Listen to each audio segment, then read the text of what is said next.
참 하나님의 교회가 귀하고 또 하나님께서 지난 7년 동안 은혜 가운데 인도해 주신 것을 감사하면서 오늘 이 시간에는 하나님의 꿈을 사모하고 하나님의 꿈을 이루는 교회라는 제목으로 요한복음 3장 16절을 중심으로 은혜를 나누고자 합니다. 우리의 삶 가운데 가장 중요한 부분이 있다면 저는 그 마음이라고 생각합니다. 우리의 마음이 어떤 상태인가에 따라서 우리의 삶이 결정이 되고 또 우리의 마음 상태가 결국 세상을 보는 눈이 되게 됩니다. 그래서 우리의 눈은 마음의 창이다, 그런 얘기도 하곤 하죠. 본질적으로 하나님께서 왜 교회를 세우셨을까? 또 이 교회를 통해서 하나님 마음이 이 시대에 우리를 통해서 어떻게 섬기기를 원하는가 하는 본질적인 질문 앞에서 은혜를 나누고자 합니다. 특별히 미국에 세워진 이 디아스포라 교회들은 특별한 사명이 있는 것 같아요. 우리가 알지 못하게 저희들이 고국을 떠나서 미주 땅에 아메리칸 드림을 가지고 아마 다들 오셨을 겁니다.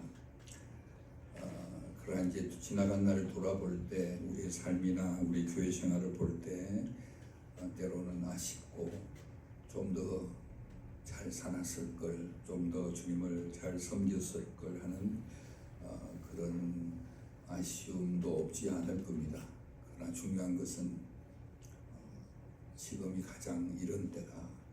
더 이상 늦기 전에 우리의 삶을 주신 그 주님, 또 교회를 세워주신 그 주님 앞에서 하루하루 우리의 더 베스트를 드리고 또 주님이 우리의 삶 가운데 특별히 사모하는 교회에 주신 이 사명을 따라서 후회함이 없는 삶을 또 섬김이 되기를 주의 이름으로 축원합니다. 아멘.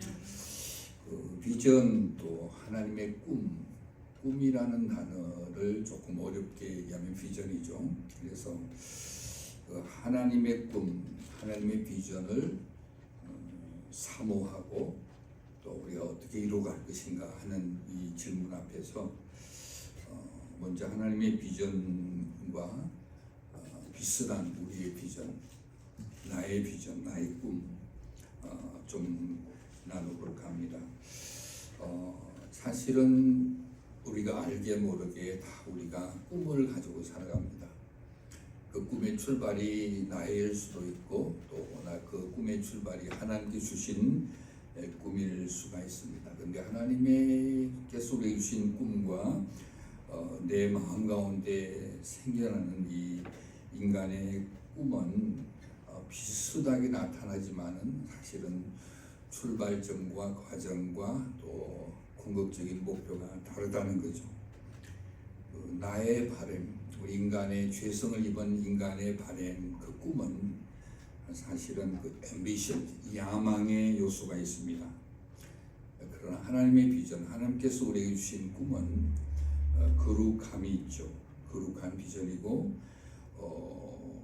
그 하나님의 꿈은 그 사람의 삶의 방향과 삶의 목적에 큰 영향을 줍니다. 특별히 성경에도 보면 하나님의 비전의 사람들을 많이 만나는데 우리가 돌아보면 처음에 인생을 하나님의 비전으로 시작했다가 그 과정 가운데서 하나님의 비전보다 인간의 야망이 숨어 있어서 출발은 귀했지만은 아름다운 피니싱 웨이를 하지 못하고 자신의 생존 또 자신의 삶의 질을 추구하고 자신의 야망을 이루기 위해서 마지막이 안타깝게 끝나는 사람들도 보고 있습니다. 오늘 이 시간에 우리 스스로를 돌아보면서 하나님의 마음은 오늘 요한복음 3장 16절에 있는 것처럼 영혼에 대한 가장 큰 부담으로 있는데 오늘 이 시간 하나님의 자녀인 우리 교회는 어떤 부담감을 가지고 꽉 차 있는가라는 질문을 해봅니다. 하나님의 비전은 그 꿈의 출발이 하나님이지만은 인간의 야망, 인간의 꿈은 좀 더 구체적으로 하면 인간의 욕심에서 시작한다고 할 수 있습니다. 그리고 하나님의 비전은 궁극적으로 하나님께 영광을 돌리지만 인간의 야망은 결국 인간을 높이는 일입니다. 그래서 특별히 이제 요한복음 3장 16절은 저 개인적으로 생각할 때는 성경 66권을 다 요약한다면, 한 구절로 요약한다면 저는 요한복음 3장 16절을 얘기할 수 있을 것 같습니다. 이 3장 16절의 주어가 하나님입니다. 하나님께서는 이 세상을 이처럼 사랑하사 독생자를 주셨으니 이는 예수를 믿는 자마다 멸망치 않고 영생을 얻게 하려는 하나님의 꿈이 있습니다. 그래서 이 하나님의 꿈을 이루어 가시기 위해서 하나님의 교회를 세우십니다. 마태복음 16장 16절에 보면 나오죠. 베드로의 신앙 고백 가운데 주는 그리스도시요 살아계신 하나님의 아들이십니다 라고 그렇게 대답하니 예수님께서 바요나 시몬아 너가 복되도다. 이를 알게 하니는 너의 혈육이 아니요 하늘에 계신 내 아버지시니라. 또 내가 너에게 이르노니 너는 베드로라. 내가, 예수님께서 내가 이 반석 위에 내 교회를 세우리니 음부의 권세가 이기지 못하리라. 다시 말해서 우리의 개개인의 신앙 고백 위에 예수님께서 교회를 세우시겠다고 말씀하셨습니다. 그리고 이 교회는 예수님을 머리로 하는 영적, 유기적, 살아있는 공동체여야만 합니다. 그래서 이 교회를 통해서 하나님의 비전, 하나님의 꿈, Great Commission, 마지막 지상 대명령을 이루어 가신다고 저는 믿습니다. 그래서 예수님께서 우리에게 이 지상교회를 주셨고 또 마태복음 28장에 보면 나오죠. 예수께서 나와 말씀하여 이르시되 하늘과 땅의 모든 권세를 너에게 주셨으니 그러므로 너는 가서 모든 민족으로 제자를 삼아 세례를 베풀고 내가 너에게 분부한 모든 것을 가르쳐 지키게 하라. 볼지어다 내가 세상 끝날까지 너희와 항상 함께 있으리라. 제자를 삼아서 세례를 베풀고 내가 너에게 분부한 모든 것을 가르쳐 지키게 하는 것이 그리스도의 몸인 교회에서 해야 될 가장 본질적인 사명이라고 생각을 합니다. 특별히 오늘 21세기에 여러 가지 급변하는 인간의 여러 가지 기계 문명의 발달과 이제는 IT가 인간을 주도하는 그런 시대 속에서 특별히 오늘 세속화된 다원주의 문화 속에서 어떻게 이 하나님의 소원을 우리가 이루어 드릴까 하는 것은 굉장히 중요한 본질적인 질문인 것 같습니다. 특별히 7주일을 맞이하면서 앞으로 우리의 삶과 우리의 이 사모하는 교회가 어떤 방향으로 목회를 해야 될 것인가, 또 우리 스스로가 그리스도의 성전이 된 우리 교회 된 우리가 어떤 삶의 목표를 가지고 살아야 될 것인가 하는 이 질문은 굉장히 중요하다고 생각합니다.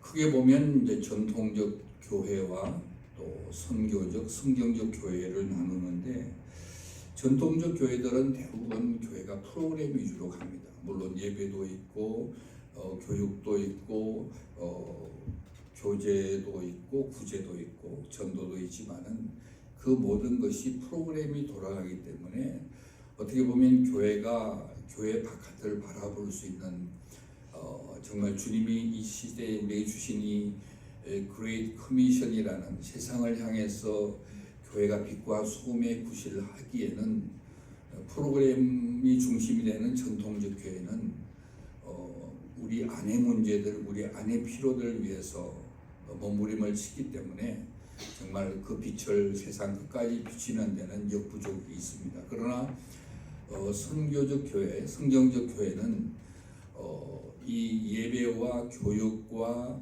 교제와 구제가 모든 것이 세상을 향하여 있습니다. 그래서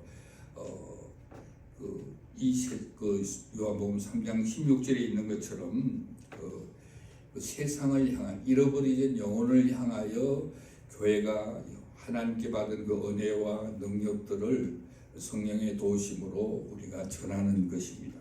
그래서 우리 모든 하나님의 자녀들은 이 세상을 향하여 하나님의 사랑을 능력으로 나타내고 흘러 보내야 되는 것입니다. 그래서 하나님의 비전을 이루는 하나의 공동체로서 그리스도 몸으로서 교회를 세웠기 때문에 그 역할을 우리가 얼마나 잘 감당하느냐 하는 것은 굉장히 중요한 문제고, 또 매년 한 해를 마무리하면서 또 이런 창립 기념일을 맞이하면서 정직하게 우리 개인의 삶과 교회의 사명을 얼마나 감당하고 있는지를 우리가 평가하고 또 새롭게 계획을 하고 나것은 굉장히 중요하다고 생각합니다. 두 번째, 하나님의 비전, 하나님의 꿈을 우리가 사모하고 이루기 위해서는 그 모티베이션, 동기가 굉장히 중요하다고 생각합니다. 왜 하나님의 비전을 우리가 이룰 것인가? 우리는 좀 대형 교회를 해서 교회가 크고 많은 사람들이 몰려오는 그게 하나님의 꿈일까? 아니면 그렇게 사람들의 눈에는 그렇게 화려하고 크지 않지만은 정말 그 우리의 섬김과 하나님의 비전을 이루는 우리의 동기는 무엇일까? 그것은 곧 사랑이라는 거죠. 아가파오적인 사랑, 희생적 사랑. 사실 이 세상에는 크게 보면 godly people, 하나님의 사람과 하나님이 없이 살아가는 사람들의 종류로 나누는데, 그 두 종류의 사람들의 삶은 굉장히 큰 차이가 있습니다. godless people, 하나님이 없이 살아가는 사람들의 힘은 그들은 재물이 그들의 힘이라고 생각하고, 지식의 힘, 그 다음에 그들의 지위의 힘. 그러나 이 재물의 힘과 지식의 힘, 또 어떤 우리의 스테이터스의 힘은 인간에 꼭 필요한 공허한 가슴을 궁극적으로 채울 수가 없습니다. 우리가 아는 대로 물질도 지식도 아닌 그것은 하나님의 사랑 위에는 이 공허한 인간의 마음을 채울 수가 있습니다. 오늘 특별히 21세기에 정말 챗GPT가 우리의 삶을 이렇게 움직이는, 요즘은 성경보다 챗GPT를 더 믿는 것 같아요. 그래서 성경을 보는 게 아니고 챗GPT에 질문을 해서 행하는 그런 정도의 그 힘이, 파워 오브 테크놀로지의 힘이 무한한 힘이 있습니다. 그리고 또 인공지능이라든지. 근데 우리가 정말 하나님 그 힘에 권한되신 하나님, 그 엘샤다이, 하나님의 그 능력, 그 힘은 세상의 어떤 힘보다도 큰데, 그 성령의 힘, 십자가의 힘, 성도의 삶에 정말 가장 귀한 그 우리가 알고 믿고 있는 그 힘을 의지하기가 너무 힘든 그런 시대에 살고 있습니다. 우리를 도전하고 있는, 우리를 유혹하고 있는 너무나 많은 힘들이 있습니다. 특별히 최근에 이 경제가 많이 어려워지면서 사실 제가 볼 때는 비정상적인 이 사회 경제 구조가 된 것 같아요. 그래서 어쩔 수 없이 서바이벌 모드가 됐죠. 살아남기 위해서. 그래서 본의 아니게 우리는 물질의 영향을 받게 됩니다. 모르게이지도 내야 되고 생활비도 해야 되고 어떤 펜션, 그래서 우리의 생활 가운데, 우리의 생각 가운데 너무 많은 부분이 이 물질의 파워 앞에 우리가 때로는 주저앉고 우리의 신앙이 조금은 퇴색되어가는 그런 도전을 우리는 부인할 수 없습니다. 그런데 요한복음 3장 16절에 예수님께서 하나님께서 세상을 이처럼 사랑하사, 이 사랑의 퀄리티를 이처럼이라는 표현을 했습니다. 말로 표현할 수 없고 글로 표현할 수 없기 때문에 그냥 이처럼, 얼마나 건지 우리가 입술로, 언어로는 표현할 수 없는. 그래서 바울은 로마서 8장 35절에 이렇게 표현하지 않습니까? 누가 우리를 그리스도의 사랑에서 끊으리요? 환난이나 공고나 박해나 기근이나 적신이냐 위험이냐 칼이냐? 그러나 우리가 이 모든 일에 우리를 사랑하시는 이로 말미암아 우리가 넉넉히 이기느니라. 내가 확신하노니 사망이나 생명이나 천사들이나 권사자들이나 현질이나 장래일이나 능력이나 높음이나 낮음이나 기쁨이나 다른 어떤 피조물이라도 우리를 그리스도 예수 안에 있는 하나님의 사랑에서 끊을 수가 없느니라. 이런 바울의 고백, 바울의 하나님의 사랑의 능력을 우리가 체험하고 살아간다면 우리는 영적으로 하나님의 사랑과 하나님의 비전을 이루어 갈 수 있는 하나님의 자녀로의 삶을 살 수 있습니다. 그러나 이 하나님의 사랑이 우리가 지식적으로 우리 가슴에만 맴돌다고 하면 우리는 하나님의 비전을 이루는 도구로 하나님의 자녀의 삶을 살기는 굉장히 여러 가지 어려움이 있다고 봅니다. 그래서 아가파우적인 사랑은 어떤 힘보다도 큰 사랑이죠. 하나님의 계획, 하나님께서 왜 범죄한 아담과 하와의 후세들을 구하려고 하는가? 그것은 결국 찾으시는 하나님이다. 선교하시는 하나님입니다. 영원히 죽을 수밖에 없는 인간을 끝까지 찾으시고 독생자 예수를 보내신 그 하나님의 열심과 하나님의 비전의 동기는 인간을 향한 하나님의 사랑이라는 것을 우리는 깨달을 필요가 있습니다. 오늘 선교를 하고 교회가 여러 가지 프로그램을 하는데 저는 많은 생각을 해봅니다. 우리는 진품과 모조품 사이에서 굉장히 갈등하는 시대에 살고 있습니다. 보기에는 진품같이 보이지만은 모조품일 수도 있고, 얼른 보면 모조품처럼 우리가 그냥 빛이 나가는데 그것이 오히려 진품일 수도 있고. 그래서 그런 얘기를 하더라고요. 제 후배가 홍콩에서 목회를 하는데 한국에서 투리스트로 오면 절대 그렇죠? 모조품 파는 데 달라면 데리고 가지 마라. 그 모조품 파는데 자꾸 데려가다 보면 너희들의 신앙도 모조품이 된다. 이제 이런 얘기를 했다고 해요. 결국 우리가 사람들에게 어떻게 보이느냐, 나의 신앙의 어떤 모습이 어떻게 보이느냐, 내 섬김이 어떻게 보이느냐 너무 신경을 쓰다 보면 불순물들이 자꾸 들어가서 생명을 바라는 영향력보다는 모조품이라는 그런 변질된 모습으로 우리의 신앙의 모습이 나타날 수 있다는 것을 우리는 이 시대에 기억해 보아야 합니다. 많은 사람들이 그래요. 저 사람의 신앙이 정말 좋고 장로님이고 권사님이고 저렇게 헌신하는데 저런 일이 있을 수 상상을 못했다. 어떻게 저런 일이 있냐고 우리 실망하는 경우들을 가끔 합니다. 그것은 눈에 보여지는, 인간에 보여지는 그 사랑이 퓨어하지 못하고 순수하지 못하고 정말 그 사랑으로 해서 희생하고 아가파우적인 정말 자신을 내어주기까지 사랑한 그 진실된 사랑이 우리의 삶을 송두리째 인도하지 않을 때는 우리도 그런 죄성의 모습으로 우리의 삶이 피니싱 웨일 될 수 없다는 것을 경고하고 있습니다. 그리고 이 우리의 하나님의 비전을 이루는 이 사랑, 동기인 사랑은 사실은 온유함과 겸손함이 포함된 사랑입니다. 예수님의 삶이 그랬잖아요. 예수님께서 메시아로 오셨지만 그의 삶 가운데 우리가 볼 수 있는 것은 스스로 예수님은 온유한 자라고 소개하고 있습니다. 마태복음 11장 28절에 예수님께서 이렇게 말씀하시잖아요. 수고하고 무거운 짐자들아 다 내게로 오라.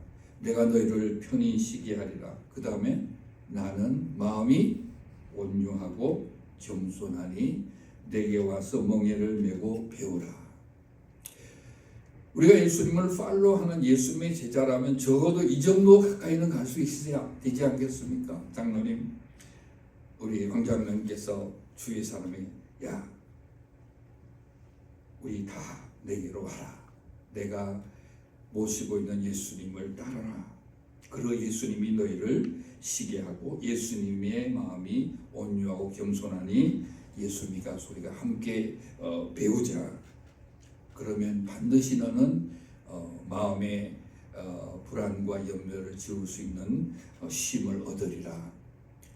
그 메시지가 사실은 살아있는 메시지가 된다는 거죠. 그리고 그분이 우리 장로님 올 때 그래 장로님은 그런 것 같아. 여러 가지 어려운 여건이 있지만 늘 마음에 평안이 있는 것 같아. 장로님 옆에만 가면 괜히 기분이 좋아. 그게 파워라고 저는 생각해요. 우리가 얼마나 큰 돈을 헌금을 하고 뭐 굉장한 역사를 이루는 게 아니고 잔잔하지만 예수님의 삶 가운데는 그렇게 기적적이고 굉장히 뭐 사람들이 와우 하는 게 없었어요. 늘 외롭게 예수님의 마음을 이해하지 못하는 제자들이 있지만은 그러나 새벽 한적한 곳에 가서 기도하시던 예수님, 겸손과 온유로 점철했던 그 예수님. 사실 이 시대의 현대인들에게 필요한 것은 이러한 그 평안, 진정한 안식과 평안을 우리가 그들에게 흘러보내야 됩니다. 21세기에 이렇게 너무나 좀 살기가 좋은 시대지만 현대인의 마음들은 외롭고 고독이라는 그 단어에서 자유하지 못하는 많은 사람들을 보게 됩니다. 권력을 가진 자는 가진 자대로, 또 지식을 가진 자는 가진 자대로, 또 목회자는 목회자들대로 외로워하고 고독해야 합니다. 아마 여러분들에게 내 마음을 정말 토로할 수 있는 친구와 한 사람이 5명만 여러분이 있다면 여러분들의 인생은 성공한 사람을 저는 생각합니다.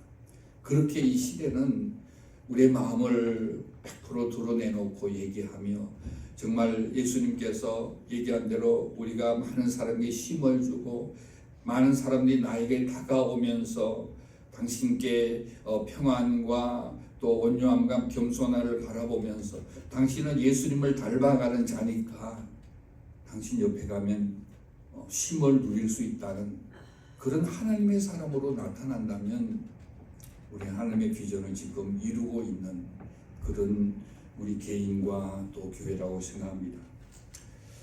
그리고 예수님은 자신을 겸손한 자라고 표현하잖아요. 빌립보서 2장 5절에 보면 너희 안에 이 마음을 품으라. 곧 예수 그리스도의 마음이니 그는 근본 하나님 본체이시나 하나님과 동등됨 취할 걸 여기지 아니하고 오히려 자기를 비워 종의 형체를 가지사 사람과 같이 되었고 사람의 모양으로 나타나사 자기를 낮추고 죽기까지 복종하셨으니 곧 십자가에 죽으심이라. 이러므로 하나님이 그를 지극히 높여 모든 이름 위에 뛰어난 이름을 주사 하늘에 있는 자들과 땅에 있는 자들과 땅에 있는 모든 무릎을 예수의 이름에 꿇게 하시고 모든 입으로 예수 그리스도를 주라 시인하여 하나님 아버지께 영광을 돌리게 하셨느니라. 저는 요즘 신앙인들 가운데 때로는 실망하는 분들이 많은데 그분의 탁월성이나 그분의 캐리어나 그분의 학력이나 그게 아니고 저는 사람 함께 동역하면서 한 사람 만나면서 제일 바라고 함께하고 싶은 분이 겸손한 사람이에요. 겸손한 사람은 제일 무서운 사람인 것 같아요. 겸손한 사람들은 말을 많이 하지 않아요. 삶으로 보여요. 뭐 말을 많이 하고 대단한 사람 같은 사람은 저는 추워도 무섭지 않아요. 그 하나님의 일은 겸손한 사람을 통해서 이루는 것 같아요. 우리 하나님의 사람들, 성도들이 지식도 많고 성경도 많이 하는데 우리 주위에 있는 불신앙의 사람들에게 와, 저 사람은 정말 겸손한 사람이야. 정말 저 사람 귀해라고 한다면 전도의 그게 스타팅 포인트라고 저는 생각합니다. 세상 사람들이 우리를 어떻게 보고 있을까? 아유, 사람은 교회 장로라는데 말이 있어 잘하지만은 삶의 내용이 진실성이 없어. 얼마나 교만한지 몰라. 그럼 그걸로 끝이에요. 우리가 아무리 성직자나 장로나 권사의 옷을 입었다고 우리는 영향력을 그리스도의 영향력을 사랑의 영향력을 나타내 볼 수 없는 그러한 한계에 도달하게 됩니다. 그래서 오늘 이 7주년 기념 예배를 맞이하면서 하나님께서 우리에게 질문을 하신다면, 아들아 딸아, 너의 삶에 진정한 겸손과 온유의 마음에 사랑이 있느냐? 지식 말고 경험 말고 너 마음 가운데 겸손과 온유와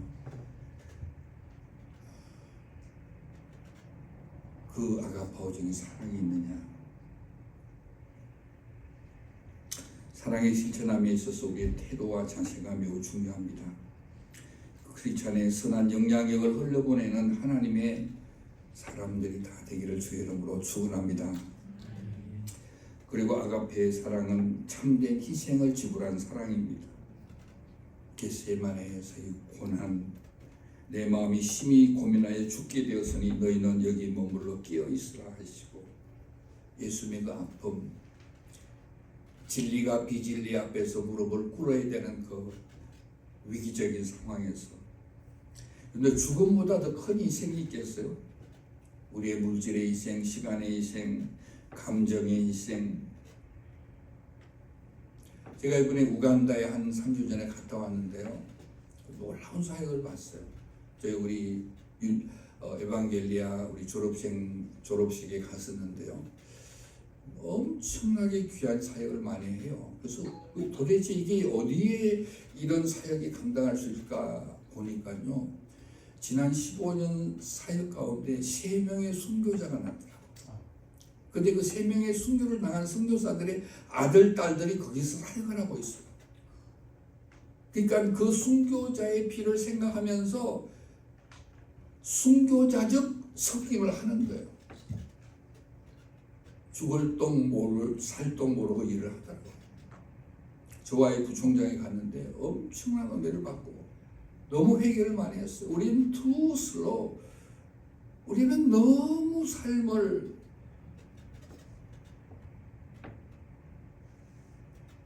즐기면서 누리면서 사는데, 우리에게 비전을 주시고 생명을 주신 하나님의 마음과 그를 사모하는 진정한 그 마음이 너무나 희색되어 가는 시대 속에 살아가고 있지 않아요. 우리가 일을 생각하면서 사역을 생각하다 보니까 본질적인 하나님의 사랑과 하나님의 우리를 향한 그 희생을 깨닫지 못하기 때문에 거기에서 동력이 생겨나지 않는 게 아닐까, 그런 생각을 해보았습니다. 그리고 사랑은 오래 참고 인내하고, 결국 우리의 믿음의 지수, 저 사람이 신앙이 있냐 없냐, 그 지수는 저는 사랑의 지수라고 합니다. 우리의 사랑의 지수가 결국 뭐예요?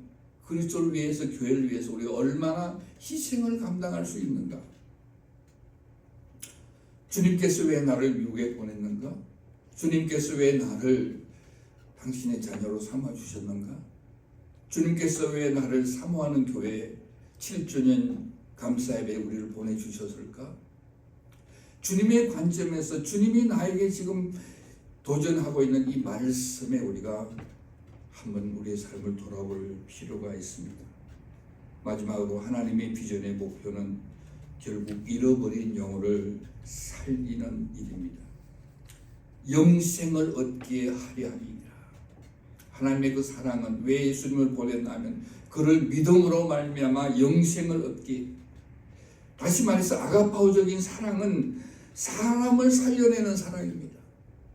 돈으로도 권력으로도 사람을 살려내지 못해요. 그러나 아가파오적인 그리스도의 그 희생적인 사랑을 사람은 살려냅니다.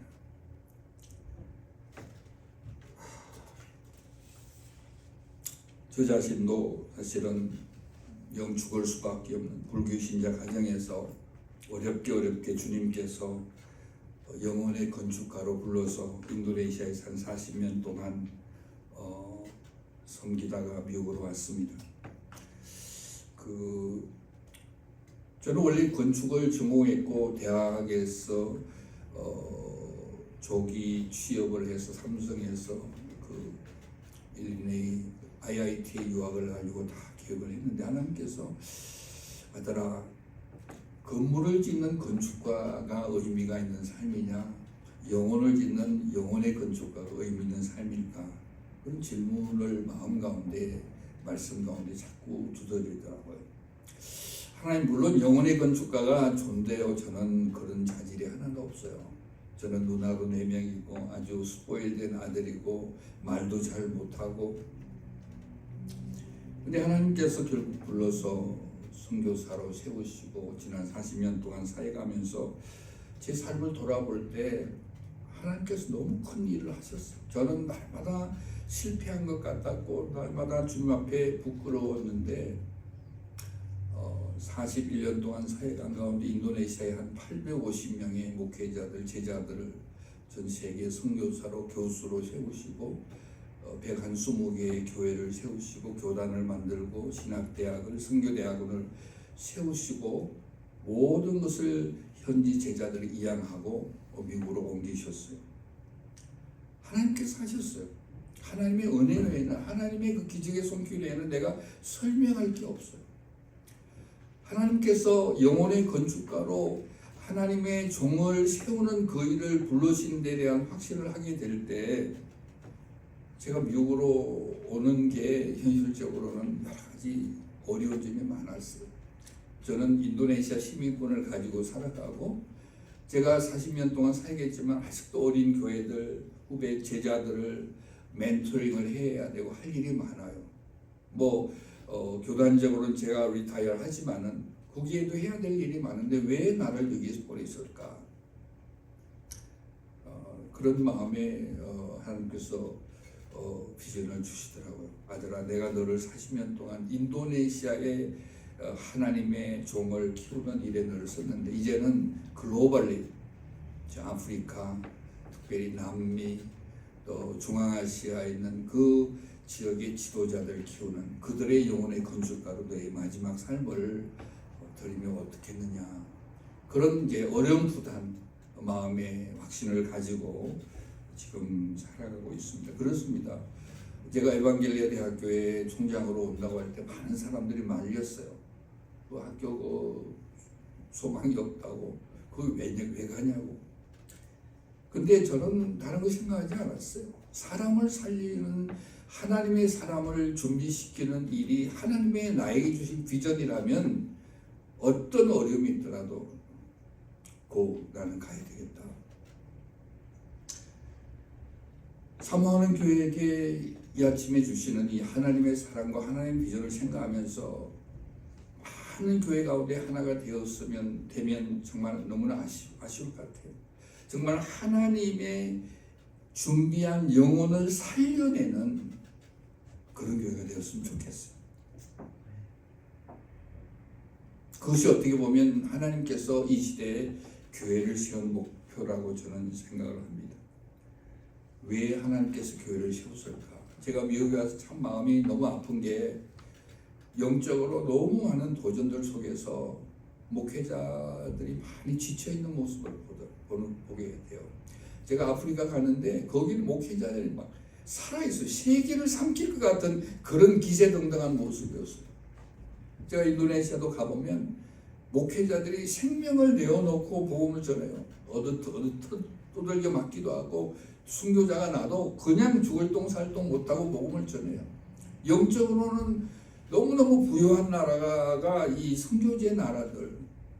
그런데 비해서 미국이라는 세상적으로 너무 살기 좋은 이 평화로운 나라에 영적으로 메말라가는. 그래서 제가 그래요. 어떤 세계 어떤 선교지보다 가장 심각하고 도전이 많은 선교지가 미국이다. 여러분들은 제 이 말은 무슨 말인지 모르겠지만은 저는 세계 여러 나라를 다니고 볼 때 그야말로 미국이 정말 심각한 선교지 같아요.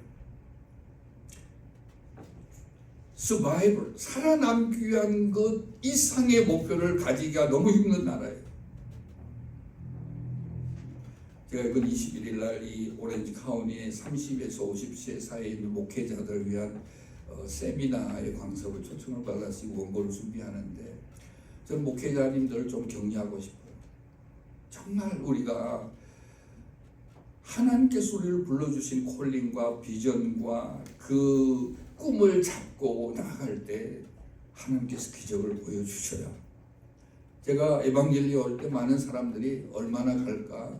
제가 올 때 이 뭐 학교가 될까? 뭐 매달 마이너스가 몇만 불씩인데 전부 손가락질을 했어요. 전부 뒤로 쑥덕거리는 느낌을 받았어요. 근데 1년이 되지 않았는데 제가 왔을 때 16만 불 마이너스 밸런스가 있더라고요. 지난달에 24만 불 플러스 밸런스로 바뀌었어요. 이 기적이에요. 하나님이 하신 거예요. 그의 마음에 합할 때 놀라운 기적들을 이루시는 것을 저는 날마다 체험을 하고 있습니다. 말씀을 맺겠습니다. 오늘 굉장히 기쁜 날이에요. 7이라는 숫자, 럭키 7이라고 하잖아요. 제가 어저께는 우리 인도네시아 노르웨이에 있는 인도네시아 교회 5주년 창립 예배에 갔어요. 얼마나 뜨거운지 몰라요. 한 150명이 모였더라고요. 그래서 이제 그 엔디옥 교회, 이 시대의 엔디옥 교회처럼 하나님께서 여러분들 쓰시기를 원한다는 메시지를 내가 나누고 왔는데 설교를 한 1시간 15분 했어요. 아내를 병원에 눕혀놓고 설교를 1시간 15분까지 하나님께서 하시도록 마음에 부담을 주더라고요.